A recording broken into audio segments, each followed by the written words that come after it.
The busy summer months had run Henry ragged, and it was clear that he needed help. I will be taking you off the express for the time being until we can get you mended. It came to no one's surprise who the fat controller picked to run the train. I can't say I'm surprised that the fat controller chose me. Well, you clearly can't pull any other trains, considering the stunt you pulled last Christmas. I mean, really, James, do you expect us to believe all this ghost malarkey?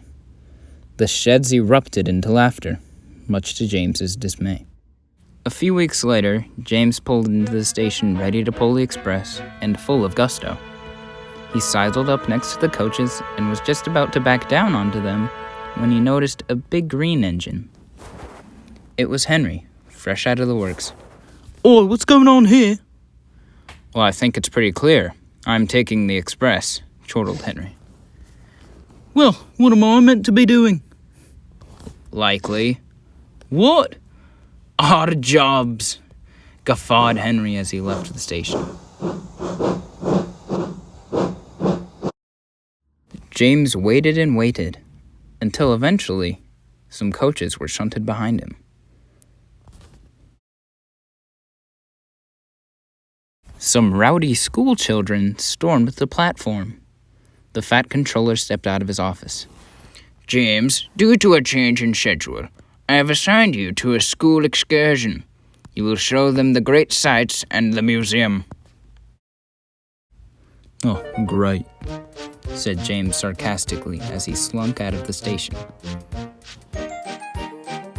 Much to James's chagrin, their pace was sluggish, as he had to make sure that the children saw all of the sights. Eventually, they made it to Henry's tunnel. This'll show 'em, and James let off a massive whoosh of steam in the tunnel, obstructing the children's view.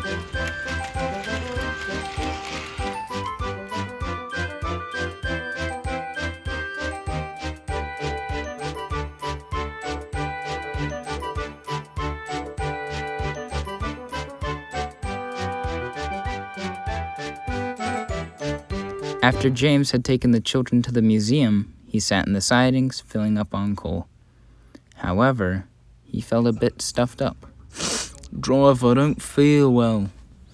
James's crew inspected him thoroughly when the fireman noticed a clod of mud lodged in James's whistle. Well, that's torn it. We can't be going down the line like this. It's against regulation. Soon, the teacher and her class returned from the museum. James's crew explained the situation to the teacher. The teacher understood. Her students, however.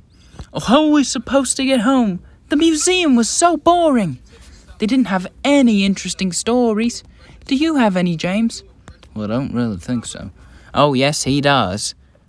Okay, fine then. James began. He spoke about bootlaces, tar wagons, and ponds.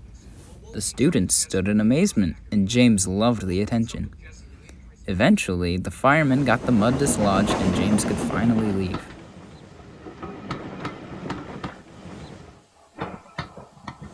James had a splendid run back to the station, and all the children cheered. When James returned to the sheds that night, the engines were laughing loudly, but James didn't care. So, how did your little excursion go? Henry asked mockingly. Oh yes, I had a splendid run, yawned James.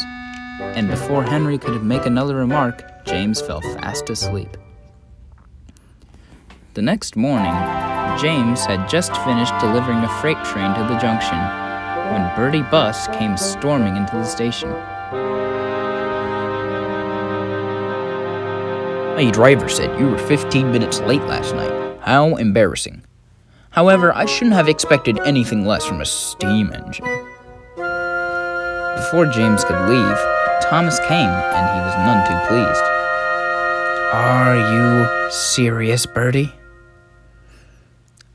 What's wrong? I'm early as usual, might I add. Bertie then noticed something. Thomas had 3 coaches instead of his regular 2. So with all the coaches, Thomas, are you train sitting today? No, These are your passengers that you left at my station.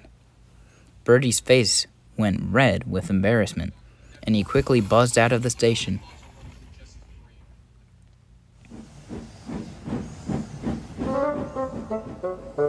James still enjoys pulling the school trains once in a while, because he knows that he brightens up all of the children's days.